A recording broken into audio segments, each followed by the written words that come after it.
SNESdrunk. Hello everyone, the SNESdrunk here, and the objective of this video is to highlight some games on the Super Famicom for games that were only released in Japan for the most part. I'm talking about games that are still playable for people who do not speak or understand Japanese or read kanji. Now there are a ton of games that fit this criteria, but I'm going to set the limit at somewhere around 25 or 30 for this video. I might do another video later at some point, but also, I've put a link in the description that leads to a video that shows how you can adjust your Super Nintendo to play Super Famicom games. It's really not complicated at all. You just move two plastic tabs with the pliers and you're ready to go. There's also a picture there that depicts the part that you need to remove. Unfortunately, this does not work on a PAL console. It only works on the NTSC, just so you know. Now, most of these games are going to be platformers, obviously, because they're the most straight-ahead style of games, where what you see is what you get. Also, I will try my best to pronounce everything right. I want to thank my friend the Jesus for helping me with the pronunciations, but please bear in mind I'm a white guy from the Midwestern United States, and that's not an excuse, it's just an explanation why I'm going to butcher most of these titles, but I'll do the best that I can. I also want to thank the people at the Super Nintendo subreddit, as well as the Racket Boy forums, for suggesting games for this video. First, I'm going to start out with the games that actually do exist elsewhere, but their English translations are just obscenely expensive, so the Japanese release is a cheaper alternative.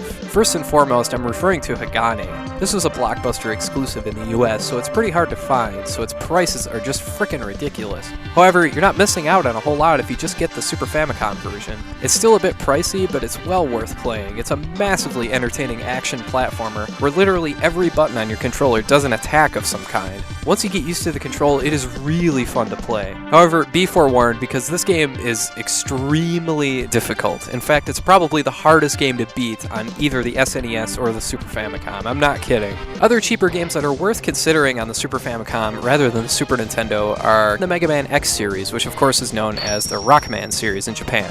Speaking of Rockman, there's also Rockman in Forte, or Rockman in Bass, or Bass, or something. This game came out of nowhere in 1998, which is really late in the Super Famicom lifespan, but if you love Mega Man, you simply have to get this game. It's done in the same style as Mega Man 7, and it's the kind of quality that you would expect. And by that, I mean it's really hard, but in a good way. It did get ported to the Game Boy Advance, but personally, I'd rather play it on the Super Nintendo. Next, there's Twin Bee Rainbow Bell Adventures. Those bastards in Europe got this one, but the US missed out. Seriously, it's one of the smoothest platformers I've ever played. The freedom you have to run or fly around in any direction is very cool. The graphics and the animation for the special attacks are fantastic. This game is majorly addicting. If you like stuff like Sonic the Hedgehog or Plock, you would love this one.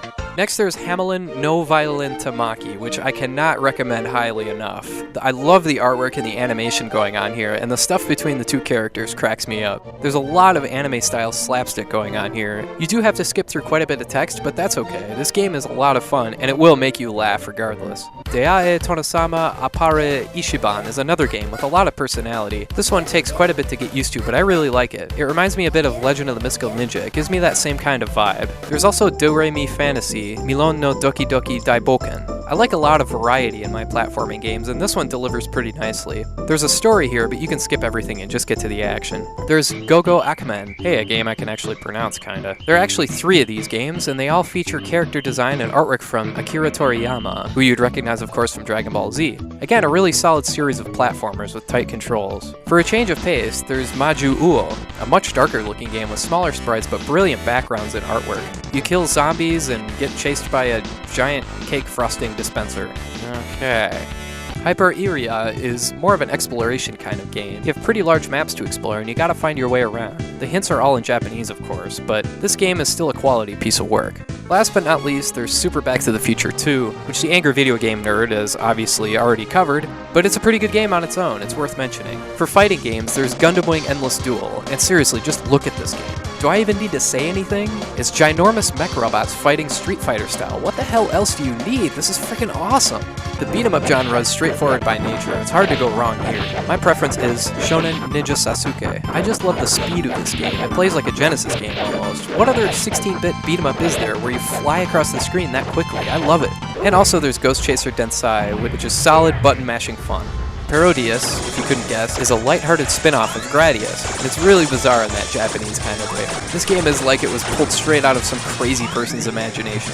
Europe got this game, and the US didn't. Those bastards. The same goes for Poppin' Twinbee, another creative take on the shooter genre, and it balances airborne and land-based enemies really well. And then of course there is Rendering Ranger R2. With this game, I am still pissed to this day that it never got a proper release anywhere else. Look at the chaos going on. This is just fucking awesome. The downside is that it's pretty expensive. It's very much in demand, and so it's one of the more expensive games on the Super Famicom. But man, you can talk yourself into spending the money pretty quickly. It's that fun. For racing, Battle Racers is really the only game I've been able to find so far that's really worthwhile. It reminds me of F-Zero, but with some combat elements and a few cool power-ups. Again, if you know any other Japanese racing games, drop me a line in the comments. For puzzle games, of course, there's the Bomberman series. The US only got the first 2 games, and there's 3 more from Japan that are perfectly playable, and they're excellent multiplayer games, that should go without saying. There's also Super Tetris 3, which is yet another variant on the Tetris formula, but this one is actually pretty good. There's oddball-shaped pieces and different types of blocks that you have to contend with. And then last, but certainly not least, we get to the RPGs. Now, of course, it's going to be awfully tough to play a role-playing game that's presented entirely in Japanese. However, some hardworking folks in various corners of the internet have made reproduction cartridges and English patches for some of these games. Just Google Super Nintendo reproduction card and see for yourself.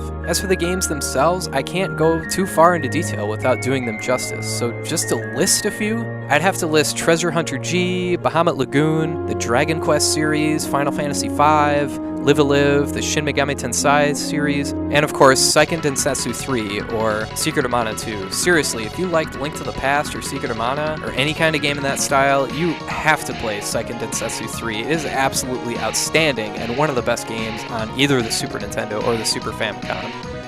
So yeah, anyway, that's just a brief overview of some of the games that can translate over even if you don't understand any Japanese or can read kanji or anything like that. Thanks for watching, and I hope to do another one of these videos again sometime.